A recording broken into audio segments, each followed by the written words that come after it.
they know not what they do.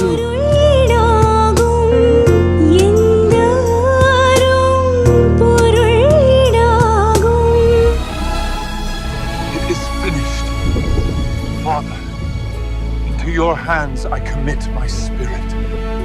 என்னை முற்றிலும் உமக்கு அளிக்கின்றேன். என்னை முற்றிலும் உமக்கு அளிக்கின்றேன். Praise the Lord. கர்த்தருடைய பரிசுத்த நாமம் மகிமைப்படுவதாக. இந்த லெந்து நாட்கள் முடிவுக்கு நாம் வந்து கொண்டிருக்கிறோம்.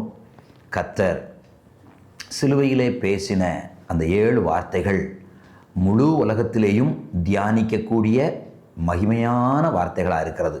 நம்முடைய தேவன் வார்த்தையாக இருக்கிறார். அவர் வாயினின்று பிறந்த ஒவ்வொரு வார்த்தையும் மனுக்குலத்தை காப்பாற்ற வல்லமை உள்ளதாக இருக்கிறது.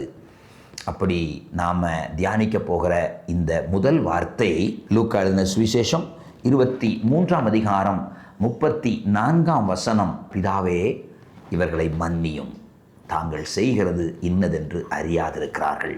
இந்த உலகத்தில் மன்னிக்கிறது ஒரு மாபெரும் காரியம். அவ்வளவு எளிதாக யாரும் யாரையும் மன்னித்து விட முடியாது. ஸ்தோத்திரம். ஒருவர் மேலே ஒரு கசப்பு உண்டாகிவிட்டால் அவர்களை மன்னிப்பது என்பது கடினமான காரியம். அதுவும் ஸ்தோத்திரம், ஒரு லெவலுக்கு மேலே நீங்கள் வளர்ந்துட்டீங்க, உங்கள் ஸ்டேட்டஸ் உயர்ந்து விட்டதென்றால் உங்களுக்கு உண்டான அந்த கோபம், தாபம், ஸ்தோத்திரம் உங்களை மன்னிக்க அனுமதிக்காது. ஸ்தோத்திரம்.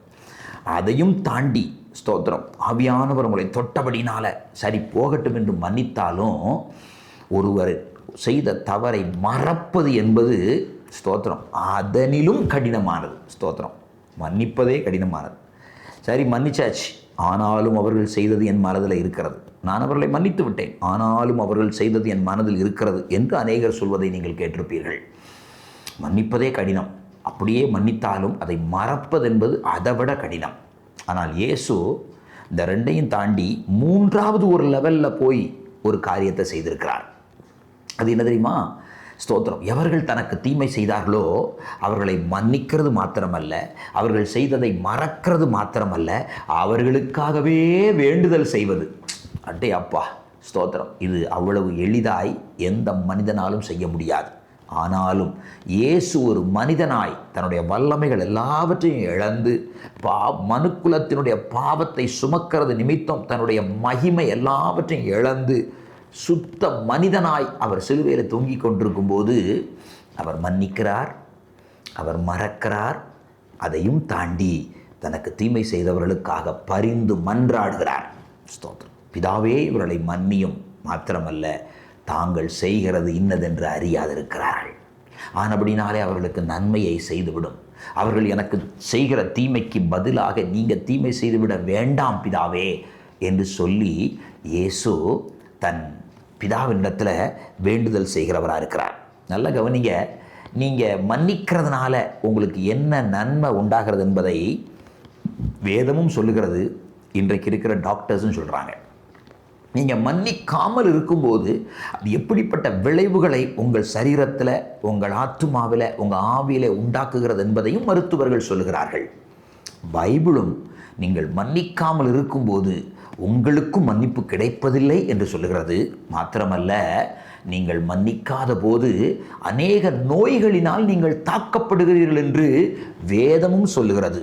ஏசாயா தீர்க்கதரிசியின் புஸ்தகம் 33ஆம் அதிகாரம் 24ஆம் வசனம் இவனமாய் சொல்லுகிறது, வியாதிப்பட்டிருக்கிறேன் என்று நகரவாசிகள் சொல்வதில்லை, அதில் வாசமாயிருக்கிற ஜனத்தின் அக்கிரமம் மன்னிக்கப்பட்டிருக்கும். ஒரு பட்டணத்தின் ஜனங்கள் வியாதிப்பட்டிருப்பார்கள் என்றால் அவர்கள் மன்னிக்கப்படாமல் இருப்பதினால் தான் வியாதிப்பட்டிருக்கிறார்கள். அவர்கள் எப்பொழுது மன்னிக்கப்படுகிறார்களோ அப்பொழுது அவர்கள் வியாதி நீங்கி அதிலிருந்து சுகமாயிருக்கிறார்கள். ஆனபடினாலே நான் வியாதிப்பட்டிருக்கிறேன் என்று நகரவாசிகள் சொல்ல வேண்டிய அவசியமில்லை என்று தீர்க்கதரிசி தன்னுடைய 33ஆம் அதிகாரம் 24ஆம் வசனத்தில் ஏசாயா தீர்க்கதரிசி சொல்லுகிறார். மன்னிக்கிறதுனாலே வியாதிகள் நீங்குகிறது என்று மருத்துவர்கள் மாத்திரமல்ல வேதமும் சொல்கிறது. ஒரு பட்டணத்தின் குடிகள் ஆரோக்கியம் அடைவதற்கு அந்த பட்டணம் மன்னிப்பை பெற்றிருக்க வேண்டும், மன்னிக்கிற சுபாவத்தை உடையவர்களாக இருக்க வேண்டும். யார் மன்னிப்பை பெற்றுக்கொள்வார்கள்? எவர்கள் மன்னிக்கிறார்களோ அவர்கள் மன்னிப்பை பெற்றுக்கொள்வார்கள். நீங்கள் எவருடைய பாவங்களை மன்னிப்பீர்களோ அவருடைய பாவங்களை நானும் மன்னிப்பேன் என்று இயேசு அப்போஸ்தலர்களுக்கு அதிகாரம் கொடுத்தார். ஸோ நம்முடைய பாவங்களை ஸ்தோத்திரம் அழித்து போட விரும்பினால், அகற்றி போட விரும்பினால் தேவனிடத்திலிருந்து மன்னிப்பை பெற்றுக்கொள்ள வேண்டும். அந்த மன்னிப்பை நாம் பெற்றுக்கொள்வதற்கு முதலாவது நாம் பிறரை மன்னிக்க வேண்டும். பிறர் நமக்கு செய்த தீமையை நம்ம மன்னிக்கும் போது தேவன் நம்முடைய பாவங்களை மன்னிக்கிறார். இப்படிப்பட்ட மகிமையான மன்னிப்பு என்ற ஒன்று நம்முடைய வாழ்க்கையில் கடந்து வரும்போது எப்பேற்பட்ட வியாதியாக இருந்தாலும் அந்த வியாதி அவர்களை விட்டு நீங்குகிறது.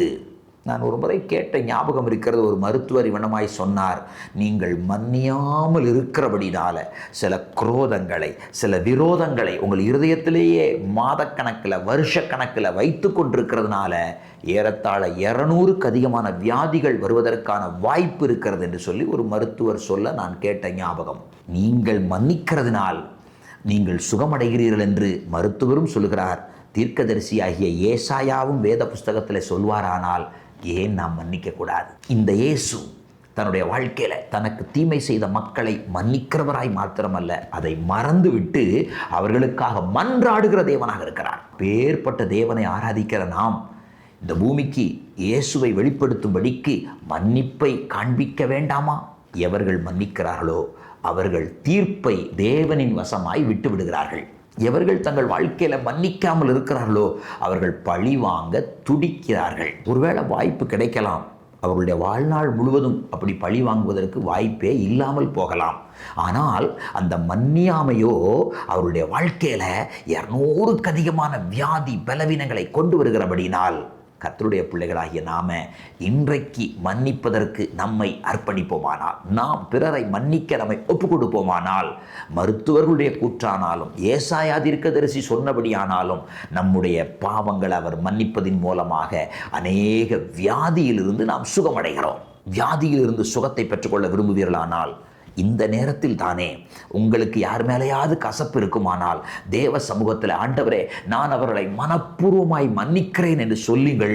ஆண்டவர் இப்பொழுதே மன்னிக்கிறவராய் மாத்திரமல்ல, உங்கள் வியாதி பலவீனங்களையும் சுகமாக்கி உங்களை ஆசீர்வதிக்கிற தேவனாக இருக்கிறார். வெகுவாய் மன்னிக்கிற கர்த்தர் எவ்வளவு மன்னிப்பாரு? ஸ்தோத்திரம் 10 தடவை மன்னிப்பாரா? 20 தடவை மன்னிப்பாரா இந்த இயேசு? நான் சொல்கிறேன், உண்மையான மனம் திரும்புதலோட 100வது முறை தவறு செய்துவிட்டு இயேசுவே என்று வந்தாலும் அப்பொழுதும் அவர் மன்னிக்க தயை பெருத்தவராக இருக்கிறார். வேதம் சொல்லுகிறது வெகுவாய் மன்னிக்கிறவர், அளவில்லாமல் மன்னிக்கிறவர். பேதுரு இயேசுவிடத்தில் கேட்கிறார், எனக்கு தீமை செய்தால் நான் எத்தனை முறை மன்னிக்கணும்? இயேசு சொல்றார் 70 தடவை. அதனுடைய மொழிபெயர்ப்பு எப்படி தெரியுமா? 7 to the power of 70. ஸ்தோத்திரம். 7 × 7 × 7 × 7 அப்படி 70 தடவை போட்டால் என்ன ஆன்சர் வருதோ அத்தனை தடவை நீங்கள் மன்னிக்கலாம் என்று இயேசு சொல்லுகிறார். அப்படியானால் நம்முடைய சீஷர்களுக்கு இயேசு மன்னிப்பதை அவ்வளவு ஆழமாய் அழுத்தமாய் கற்றுக் கொடுத்திருக்கிறார். ஆண்டவரே நீர் நல்லவரும் மன்னிக்கிறவரும் உம்மை நோக்கி கூப்பிடுகிற யாவர் மேலும் கிருபை மிகுந்த தேவனுமாக இருக்கு என்று சங்கீதக்காரன் தன்னுடைய 86ஆம் சங்கீதம் 5ஆம் வசனத்தில் சொல்லுகிறார். அப்படியானால் ஸ்தோத்திரம், அவர் நல்லவர், அவர் மன்னிக்கிறவர், தம்மை நோக்கி கூப்பிடுகிற யாவர் மேலும் கிருபை நிறைந்தவர். ஸ்தோத்திரம். இன்றைக்கும் அவர் உங்கள் பாவங்களை மன்னிப்பதற்கு, உங்கள் அக்கிரமங்களை மன்னிப்பதற்கு, உங்கள் நோய்களை குணமாக்குவதற்கு, உங்கள் பிராணனை அழிவுக்கு விலக்கி மீட்டுக் கொள்வதற்கு நான் பிரசங்கிக்கிற இயேசு போதுமானவராக இருக்கிறார், வல்லமை உள்ளவராக இருக்கிறார். எனக்கு அருமையான கர்த்தருடைய பிள்ளைகளே, ஒரு இப்படியாய் ஜெபிக்கிறார். எங்கள் தேவனாகிய கர்த்தாவே, நீர் அவர்களுக்கு உத்தரவு அருளினீர், நீர் அவர்கள் கிரியைகளின் நிமித்தம் நீதி சரிக்கட்டின போதிலும் அவர்களை மன்னிக்கிற தேவனாக இருக்கிறீர் என்று சங்கீதக்காரன் சொல்லுகிறார். தன்னுடைய 99ஆம் சங்கீதம் 8ஆம் வசனத்தில் அவர் மன்னிக்கிற தேவன், மறக்கிற தேவன், மன்றாடுகிற தேவன். இப்பொழுதும் அந்த தேவனுடைய சுவாபங்கள் உங்களுக்குள்ளே வரும்போது அந்த தேவன் உயர்த்தப்பட்டது போல நீங்களும் ஆசீர்வதிக்கப்படுவீர்கள், உயர்த்தப்படுவீர்கள். அந்த மன்னிக்கிற சுவாபத்தை தேவனிடத்தில் கேட்டு பெற்றுக்கொள்வோமா? அப்படி மன்னிக்க நம்மை அர்ப்பணிக்கும் போது நமக்காக கர்த்தர் வாக்கு பண்ணின அந்த தெய்வீக சுகத்தை பரிசாய் பெற்றுக்கொள்வோமே. நான் உங்களுக்காக ஜெபிக்கட்டும். கண்களை மூடுவோமா? மகா பரிசுத்தமுள்ள எங்கள் தேவனாகிய கர்த்தாவே, இந்த அருமையான வேளையில் மன்னிப்பின் மேன்மையை, மன்னிப்பின் மகிமையை, ஸ்தோத்திரம் ஸ்தோத்திரம் ஸ்தோத்திரம் நீர் எங்களுக்கு கற்றுக் கொடுத்ததற்காய் ஸ்தோத்திரம் அப்பா. எவனுடைய மீறுதல் மன்னிக்கப்பட்டதோ, எவனுடைய பாவம் மூடப்பட்டதோ அவன் பாக்கியவான் என்று 32ஆம் சங்கீதத்தில் சொன்னீரே. இப்போது எங்களுடைய பாவங்கள் மன்னிக்கப்படும்படி எங்களை தேடி வந்தீரப்பா. எங்களுடைய அக்கிரமங்களை மன்னிக்கும்படி எங்களை நோக்கி பார்த்தீரப்பா. அதுபோல எங்களுக்கு தீமை செய்தவர்களுக்கும் நாங்கள் மன்னிப்பை கொடுக்கும்படிக்கு நாங்கள் நோக்கி பார்க்கட்டும். இந்த நாள் எங்கள் வாழ்க்கையில் மன்னியாமையினால் வந்த நோய்கள் முற்றிலுமாய் விலகட்டும். மன்னியாமையினால் எப்பேற்பட்ட வியாதி பலவீனங்களோடு நம்முடைய பிள்ளைகள் ஜெபித்தாலும் அவர்கள் இப்பொழுது மன்னிக்கிறபடினால், தங்களுக்கு தீமை செய்தவர்களை மன்னிக்கிறபடினால் அவர்களுடைய பாவங்கள் அக்கிரமங்கள் மன்னிக்கப்படுவதாக, அவருடைய நோய்கள் சுகமாவதாக நான் உம்முடைய வார்த்தையை அனுப்புகிறேன்.